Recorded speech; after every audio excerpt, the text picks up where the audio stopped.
Hey everyone, welcome to My Wife the Dietitian, a weekly podcast about lifestyle and healthy eating.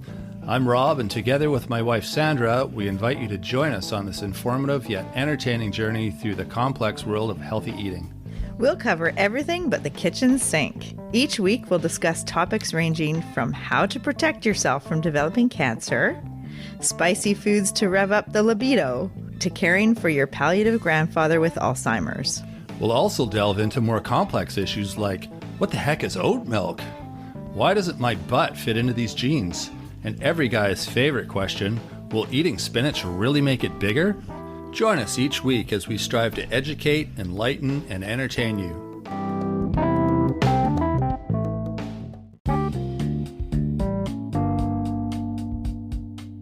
You know the surprise face emoji with the big eyes? Well, that was created to represent the look most people have at the supermarket checkout, shock and disbelief. It's a fact of life though. We all have to eat, and it's getting more and more expensive all the time. So, we thought we'd give you a little challenge. We've prepared a budget-friendly grocery list that's not only healthy, but easy on the pocketbook. We'll give you a list of 20 foods that should be around $50 a week on average. Let's see how we do. Listen in to get all the details and see if you can turn that shocked face into a smiley face. Good morning, Rob. Oh, well, good morning, Sandra. We're very formal today, aren't we? I should go put my suit and tie on. Is it going to be one of those interviews? No. Okay. You're so funny. Good. No, actually, I think this is going to be like a really practical topic. We're talking about healthy eating on a budget. 20 items to complete your grocery list for around $50. And then we're going to have some ideas for meals to use those items. Oh, that sounds very useful. Yes. Awesome. So we have like a list we're going to go through?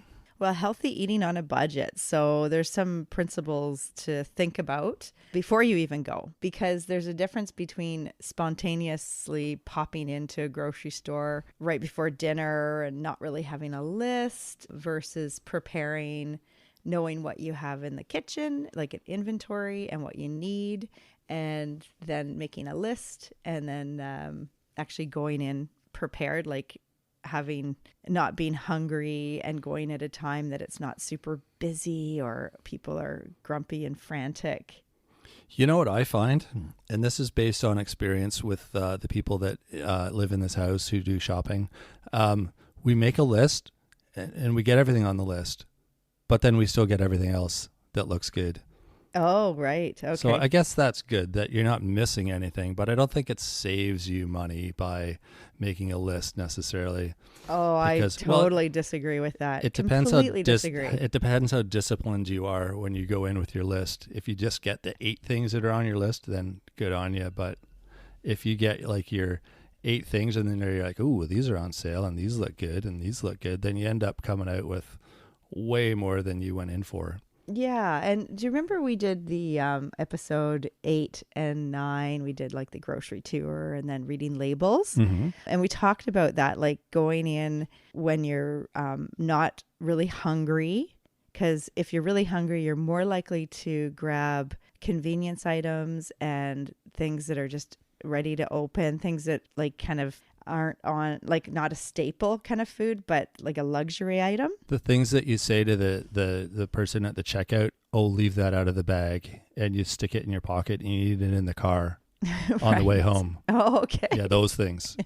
Those things, yeah. Actually, I was talking more about like bags of chips and... Well, that could be those things too. Yeah, that's true. But definitely it can, convenience drives up the price of foods. So that's another thing. Like if you're trying to keep on a budget, then actually preparing and going grocery shopping is better than, the DoorDash or like, the takeout or where they actually bring it to your home. Like that's going to drive up the cost of the food. Yeah, that's not a budget friendly way to do it. Absolutely. Yeah.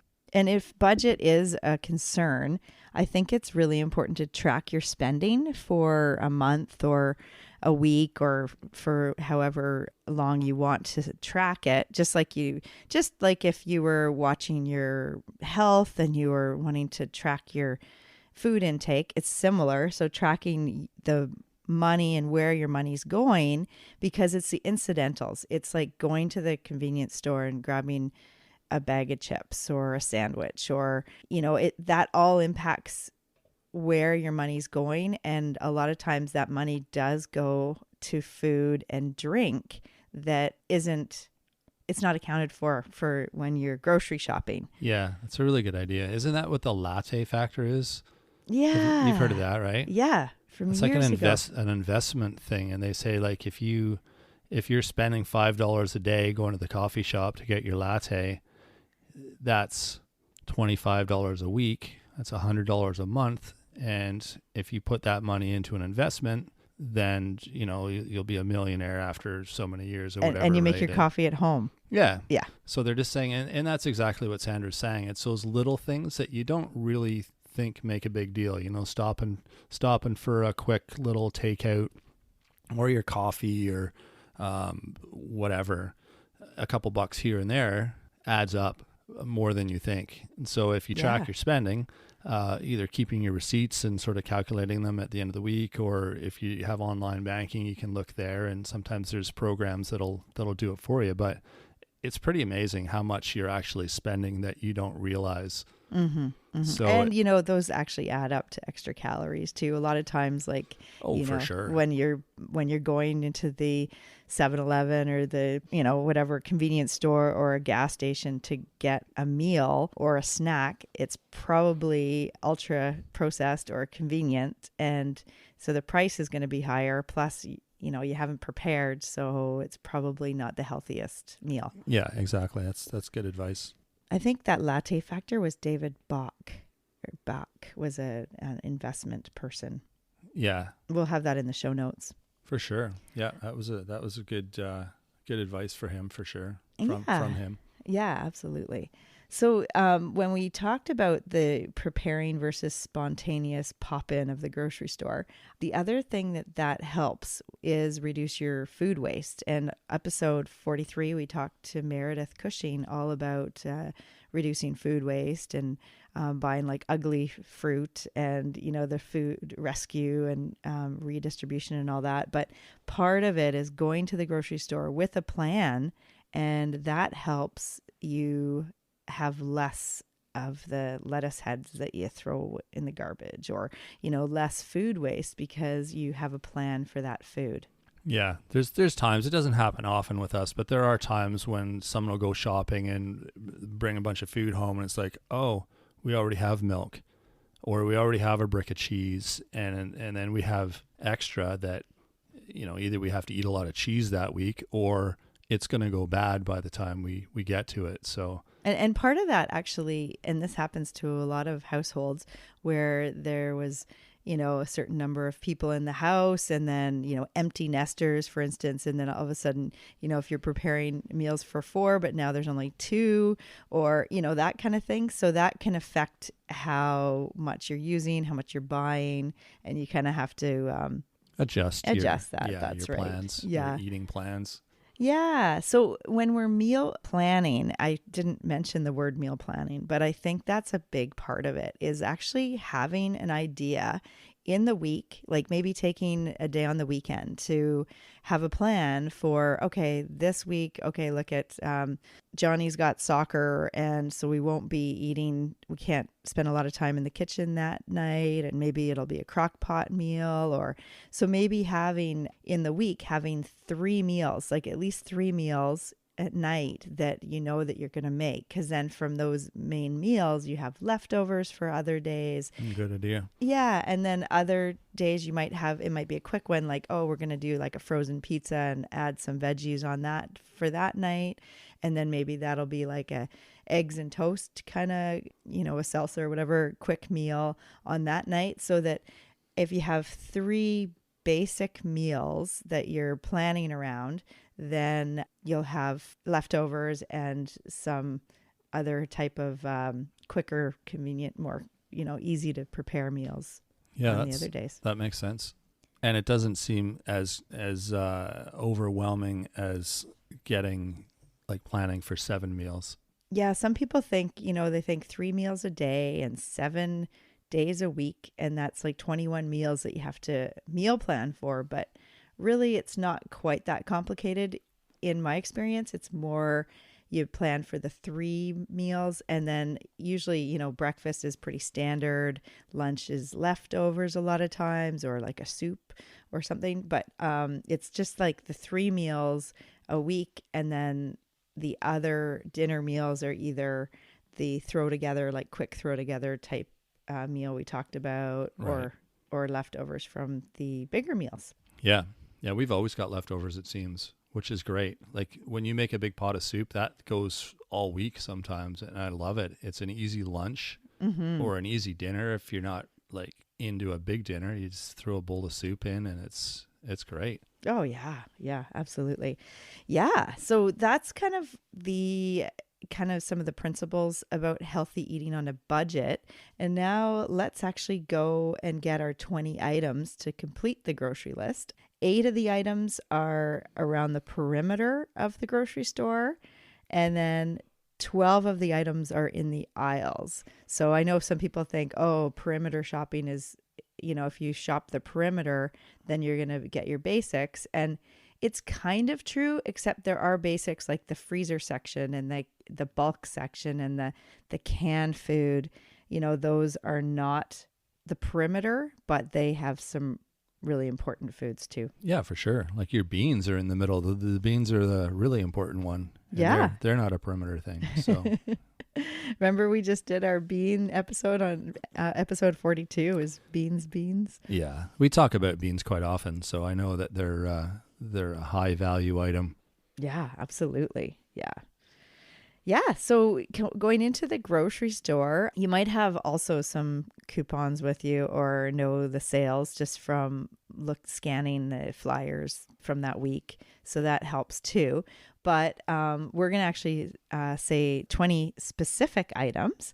So going in, you go to the produce section first. Yep. For Okay. Sure. Yep. And, with the produce, you see lots of color. And remember, the color represents the Phytochemicals. You got it. The plant chemicals. Nice. The antioxidants, the polyphenols, all of those really important plant chemicals, like the phytochemicals that we want to eat to make our body healthy and help prevent chronic diseases.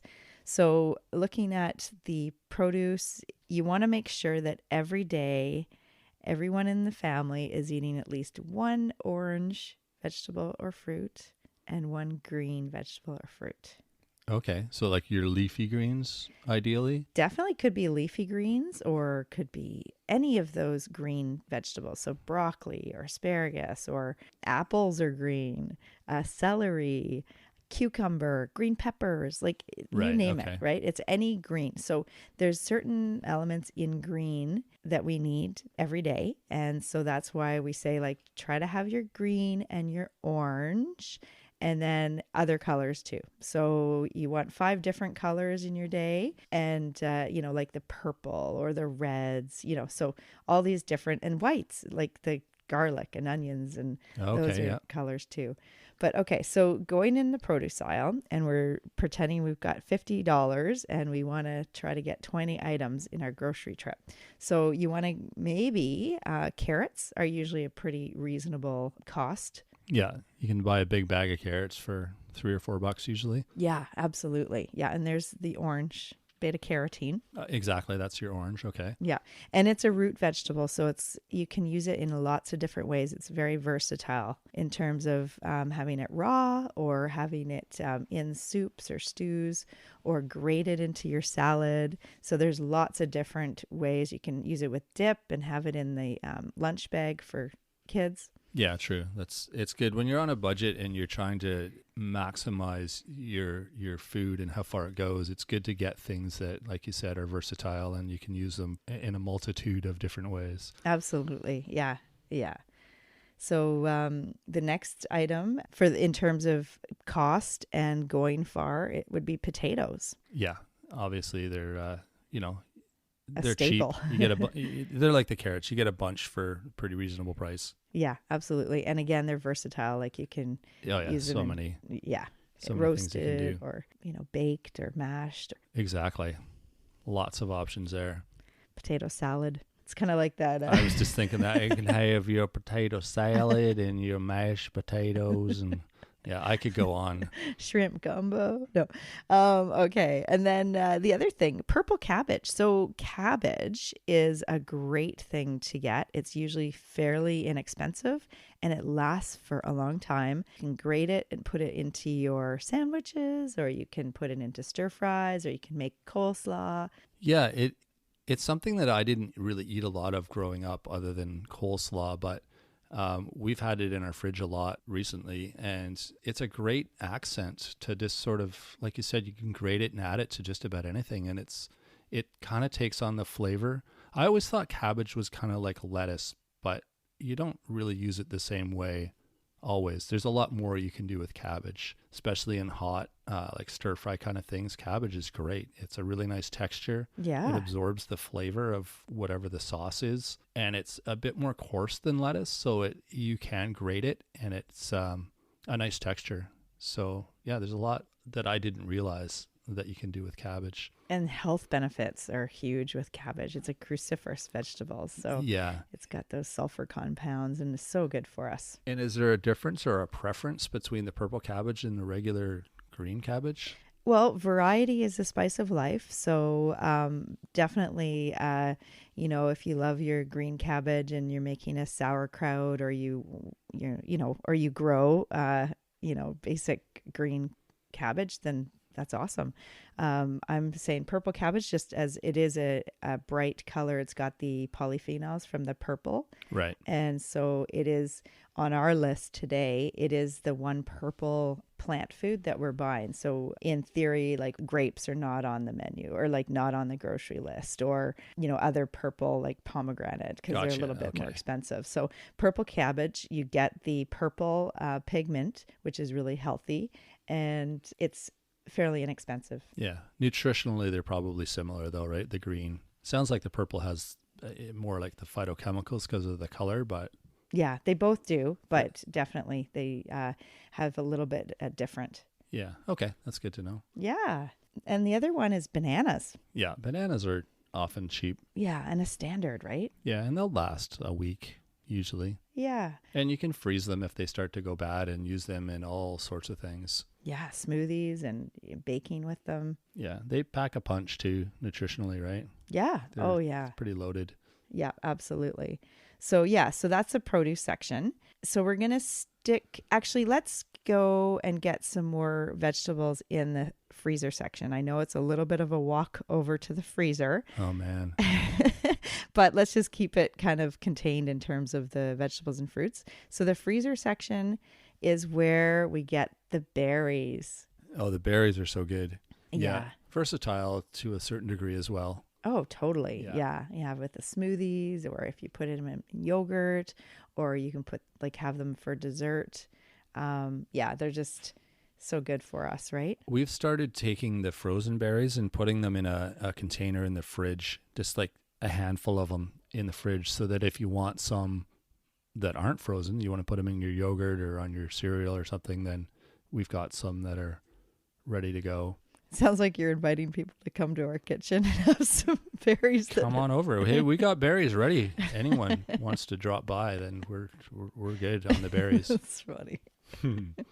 Well, I think part of it was someone in the family was like, why are all our berries frozen all the time? Can't we have some that aren't so cold? And instead of teenager. Yeah. So anyways, that's another, berries are loaded with nutrition, with fiber and the polyphenols, the phytochemicals, really good for us. Yeah. Blueberries, cherries, you can get those mixed berries. There's lots of different fruit options these days, it seems. Oh yeah. Like the raspberries and blackberries and the dark cherries are delicious. Yeah, they're so good. So the other freezer section, we're going to go over to the spinach. So getting the green leafy veg, and it's a freezer. So it's like just a block, but you can add that to various recipes like lasagna or in a stir fry, or a smoothie. Yeah, or your soup or whatever, anything that's cooked. You can't eat it. You're not going to use this spinach for your salad. Right. I mean, you could, I guess. It would be kind of weird, but Yeah, it's more for cooking spinach, but it keeps. That's the benefit of it, and it's just there ready to go. Yeah, that helps reduce food waste. Yeah, for sure. Because that's the one thing with green leafy vegetables. They do tend to go, you have to eat them within 3 days or you're going to get slimy, they're off a little bit. So, and before they reach that point, if you notice, then stick them in the freezer.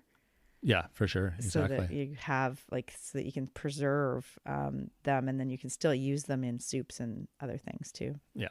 All right. So now, we have to go over to an aisle and grab a can of tomatoes. Oh, like chopped tomatoes? Kind of like the stewed tomatoes. There's different versions of those, right? I usually get the diced. And they're pretty inexpensive. Yeah, oh, yeah. They're like $1 or $2 for a big can. Yeah, and they're so versatile too. I get the flavored ones because it's like, then they're flavored, so which is kind of nice. Yeah, that, or there's no sodium ones too.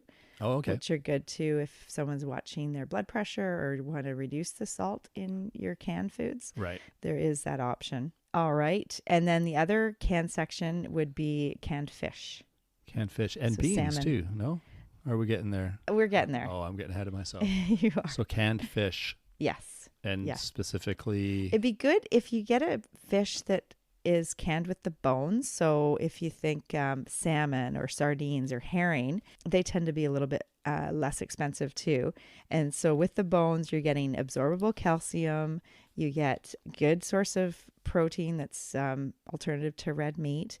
And you get omega-3 fatty acids and vitamin D. So calcium in the bones, and it's just an excellent source of food. Yeah. Yeah, that's an easy go-to as well. And it keeps. Yeah, exactly. And I think we talked in episode 3 about immunity. So it was, we talked about omega-3 fatty acids and vitamin D. And I think episode 14, the mind diet, all about helping. Getting the fat to help your brain, right? Yeah, eating in a way that can possibly prevent dementia, and including fish twice a week is a good way to do that. Yeah. And also episode 23. The fats, grease and oils one? You got it. Talking about the omega-3 fats that are in fish. Yeah. And episode 19 was anti-inflammatory diet. We've talked about fish a lot. Yeah. It seems, omega-3. Yeah. Absolutely. All right. So fish is on the list. And sorry? Oh, where you said before the beans? Oh, the beans. Yeah. Can we get the beans now?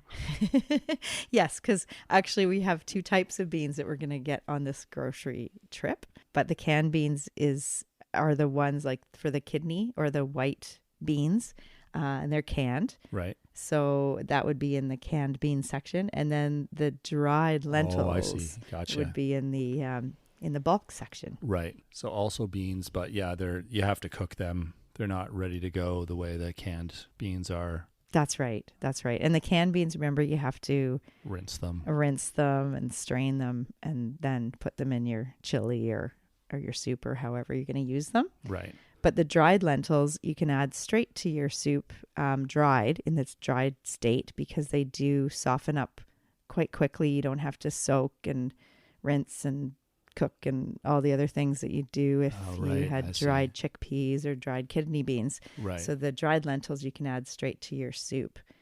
So if we're going to go over to the bulk section to grab some nuts, seeds, oat bran, and the dried lentils. Okay, yeah. So we've got lentils are so good too. I really like them. I like the size and the texture and the flavor. They're a really nice addition to a lot of things. And there's so many different varieties, with the colors of, like, there's orange lentils, you're right. or green or brown. Oh, there you go. Mm-hmm. And what was the other bean you said? Kidney beans? Yeah, from the canned section. Okay. And so then in the bulk section, you said oatmeal and nuts and seeds. Did you say oatmeal? Oat bran. You said oat something. You're right. Oatmeal. Sorry. Oh, okay. Isn't that what you said? Oat bran written down, but I think you said oatmeal. Anyway, oatmeal. For oatmeal. Making oatmeal for breakfast, kind of oatmeal. Yes. Yeah, the quick flakes or quick oats or minute oats or whatever they're called. Yeah. You get a big bag of those for like $3-4, which is really reasonable because that'll last a couple of weeks. Oh yeah. And I mean, I eat them every day, and I eat a lot, like probably half a cup. Yeah, and I think I eat them 3 or 4 times a week, especially in winter, just making the Yeah, so we're both warm. eating them every day, and that bag lasts, yeah, I'd say 10 days anyway, 10 or 12 days. Yeah. So that's not something you need to buy every week. So they're good bang for your buck, Absolutely. and they're good for you. Yeah. And Yeah. you can bake with them too, right? Yeah. I suppose. Oh yeah. Yeah, Oatmeal there's cookies. lots or, you can do with yeah, the oats. overnight oats. Feed them to your horse if you want. They like oats. Yep. I'm just thinking of Seinfeld. I I want totally my was oat too. bag. Yep. My oat bag. What a Sorry. crazy show. So, getting some nuts and seeds in the bulk section. So, peanuts and walnuts are probably best bang for your buck in terms of the nuts. Yeah, walnuts are really good too. Oh, yeah. Healthy wise, like health wise. Yeah, well, I just like the flavor, the texture, I get the chopped nuts because they're just smaller, and you don't have to break them down and crumble them on your meal. They're a nice size to work with. Yeah, and peanuts too. Peanuts are good, cheap. The unsalted, just basic peanuts. And then the seeds, pumpkin seeds and flax seeds. Yeah, both good value, good nutritional makeup in those. Yeah, good. The fatty acids, the plant fatty acids that are really important. Yeah. Same with the nuts also. But I think in episode 23, we talked about the fats and oils. And then also episode 33, all about seeds. Yeah, for sure. And remember, with the flax seeds, you want to grind them as you use them. You don't want to store.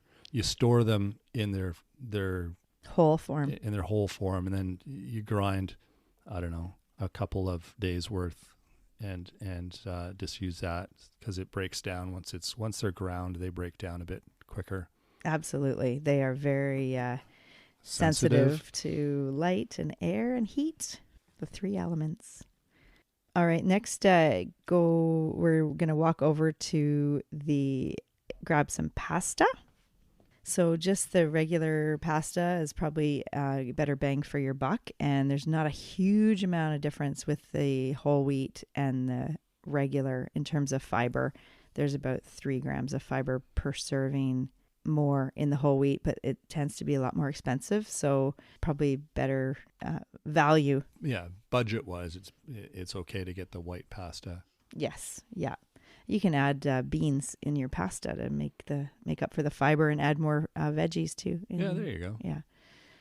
And then the next place would be the peanut butter. So getting some natural peanut butter that just has peanuts in the ingredients would be a good, pretty inexpensive and good value and versatile for the family. Oh yeah, there's so much you can do with peanut butter. It's not just for sandwiches.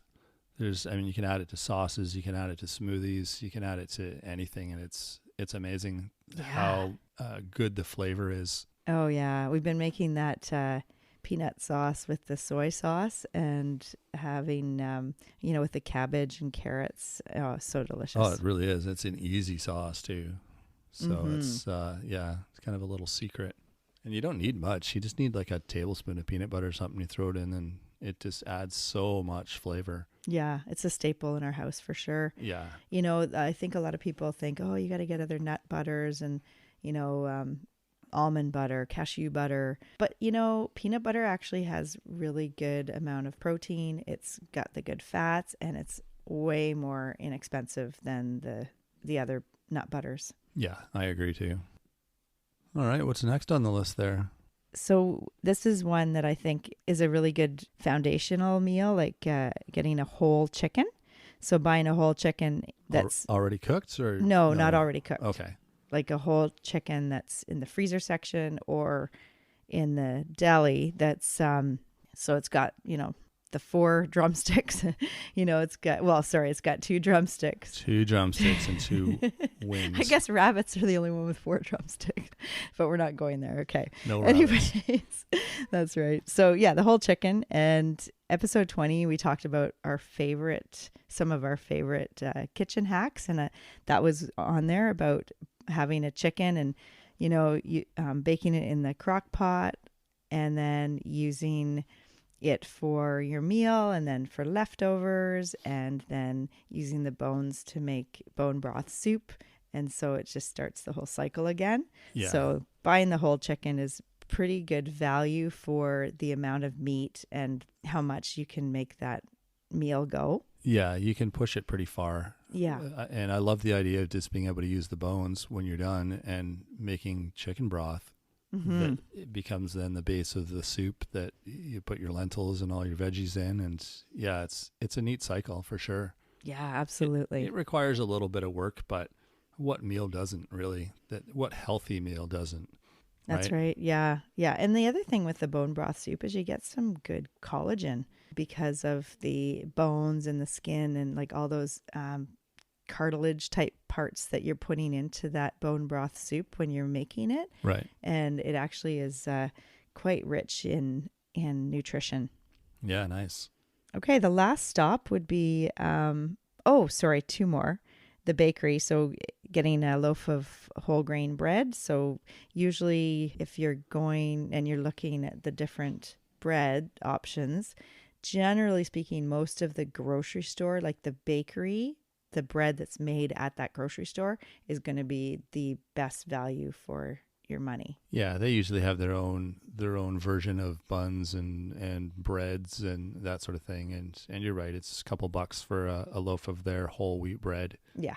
Yeah. So that would be a good one to get if you're shopping on a budget. And then, of course, bread is pretty versatile. You can, all the different ways to use bread. Oh, yeah. Lots. And toast. And then the next part is the dairy case and grabbing some eggs. And remember, we talked all about eggs in episode 29. Oh, yeah. Scrambled facts about eggs. Absolutely. And milk. That's where you'd get the milk, too. Right, for sure. Now, what are we going to do with all of these things? Oh, good. Okay. Well, so what? And just to go back to what you were saying at the beginning, this list is supposed to be around $50. That's right. You should be able to get a lot of this stuff, depending on the price of individual stores, but close to $50. Yeah. Right. Yeah. Okay. Should we just go over them quickly, or we'll go over them when we're talking about the meals? Yeah, let's just get into what we're going to do with it all. Okay. So breakfast. So breakfast meal. Let's talk about your breakfast. Well, 9 times out of 10, 4 days out of 5. I was just It's like say, 4 out of 5 dentists six recommend. out of 7 days of the week. Yeah, Yeah. whatever fraction we use.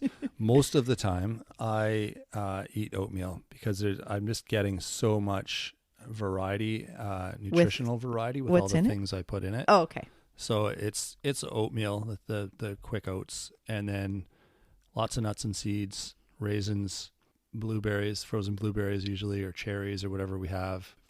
And then the other breakfast that I'll have if I'm not having oatmeal is eggs, something with eggs and toast, I guess, based on what we've bought from the store. But you could add some peanut butter. You could add some potatoes on the side if you're, like you can make like a little veggie thing on the side. Yeah. You can make an omelet. There's a lot you could do with all of that, all of those ingredients there. Yeah, the eggs and toast and peanut butter and banana. Yeah, or a smoothie, I guess, too, right? That would be another option given what we've bought. So you could zip up a smoothie. Yeah, milk and berries and peanut butter, banana. Yeah, for sure. Awesome. Well, okay, that's 4 different options for breakfast, I think you said. Yeah, that's quite, 3, I guess. 3 or 4, yeah. Okay. And that's, amazing. Good. Okay, so then for some dinners that you can prepare for, because then we'll do lunch after, because it'll be some of the leftovers probably. Yeah, I was going to say. But the one we talked about using the peanut butter for peanut sauce, so maybe the chicken, like a grain bowl kind of thing with chicken and beans and cabbage and carrots and the peanut sauce drizzled, and then maybe some peanuts on top. Can we add a bag of rice to our shopping list? Is there room? Because rice goes a long way, and it just gives a bit of variety. Or rice instead of pasta, maybe. Or no, we can't. Sure, there's no room in the budget for that. No, that's. I was thinking a bag of rice is like $4. Right, and then you have another option for your starch. So you've got the potato, and you got the pasta, and then you've got the rice. So exactly. Yeah, that's true. Okay, we can do that. It might push it up a little bit in terms of the price, but I'll cover it. Send me the bill. And it's like those medium-sized bags are good. Like I don't like getting the huge amount of rice because you don't want to have it hanging around too long. But like, probably, what are those about? Like 2 pounds or a pound or a handful size bag. The size of like a pack of socks when you go to the store to buy like a 10 pack of socks, that size bag of rice. And just ask the clerk to give you the 10 pack of socks bag of rice. He'll know. Oh, will they? Okay. Yeah. Okay. So we're looking at dinner. So you were saying like cook up a big stir fry thing with a bunch of veggies and then cook some chicken and throw some of your cooked chicken in there. And you can mix up some sauce with peanut butter. And that would be after probably the night that you've had your chicken. So you make your whole chicken and you have your chicken with potatoes and carrots and... Yeah, like a meat and potatoes kind of dinner with your chicken. And then the next day you take your leftover chicken and cut it up and throw it into a stir fry with some rice and stuff. Right, a grain bowl kind of thing. Yeah. And then another day you could have pasta with the tomato sauce and chicken from the leftovers and spinach and carrots. And that would be your other meal. Yeah, there's so many options. And then lunch is egg salad sandwich with the egg that you've bought and the bread. And then you could put a little bit of, you could have a coleslaw with that as your veggie. Yeah. Or you could do a peanut butter and banana sandwich or a salmon. Yeah, for the canned salmon. Yeah, with like a grain bowl with that, like the canned salmon and then... Canned salmon's good in a stir fry too. I did that one time. We didn't have any other like meat protein, so I just opened a can of salmon and threw it in there and it was awesome. Oh yeah, definitely. Yeah, and you can do that with sardines too, eh? Yeah, sardines have a bit stronger flavor, so it wasn't... You can do it. It didn't... I went for the salmon instead, but I think I've probably done that with sardines. But yeah, just an option. Yeah. Yeah, so that's kind of the healthy eating on a budget with 20 items to complete your grocery list for around $50. And if you have a list and a plan, if you're armed with that going into the store, then you're more likely to stick to the budget and you have all this food to make all these healthy meals for the family. Yeah, and just you need to get creative, but that's a good thing in the kitchen. Just interchanging things and finding new ways to use different ingredients, and it really opens up some different options for your meals, and making the quantities so that you get leftovers too. I mean, that really... It's so nice to open the fridge and go, all right, we have like my lunch today is last night's dinner, which I'm looking forward to. It'll be great. It's exciting when there's leftovers in the fridge. So, don't be afraid to make a little extra and save it. Great. So we want to challenge people today to, next time you go to the grocery store, have a list and an idea of the 3 meals that you're going to make that week and try to stick to a budget. Yeah, exactly. Stick with it. All right. What are we talking about next week? We're going to talk about gallbladder disease and gallstones and gallbladder issues. All things gall.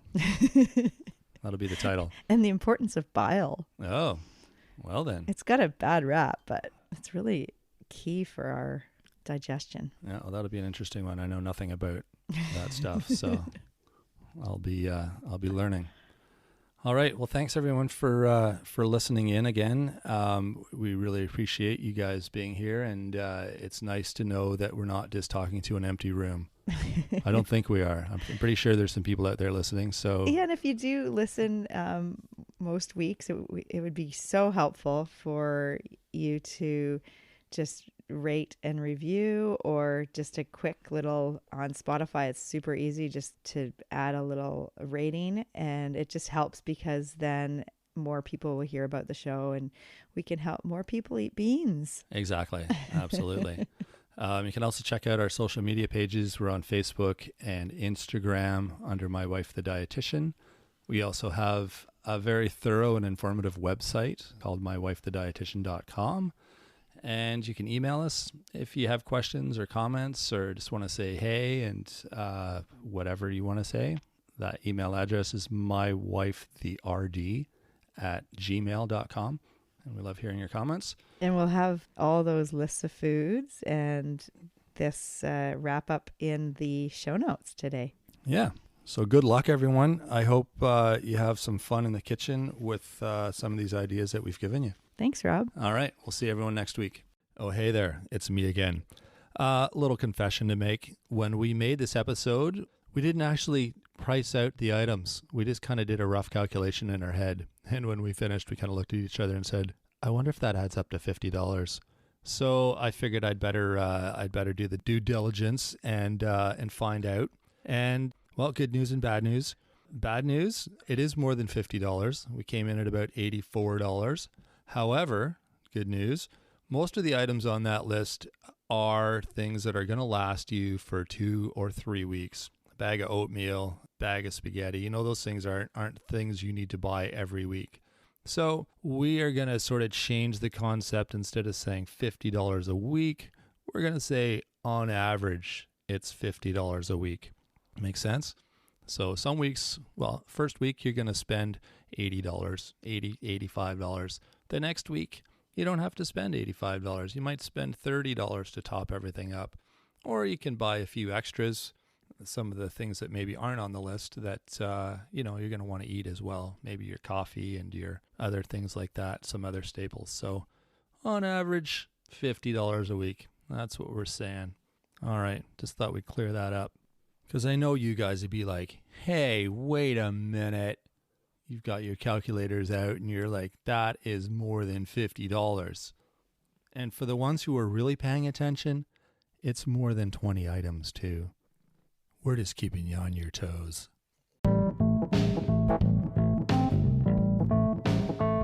Thanks for joining us today on My Wife the Dietitian. If you like what you heard, don't be shy. Leave us a comment or review and be sure to share our podcast with your friends. If you'd like to hear more, hit that subscribe button. You can also follow us on our social media pages for updates, episode trailers, and other odds and ends. For more info and links on what we discussed on today's episode, check the show notes. We'll be back next week with another informative and fun-filled episode.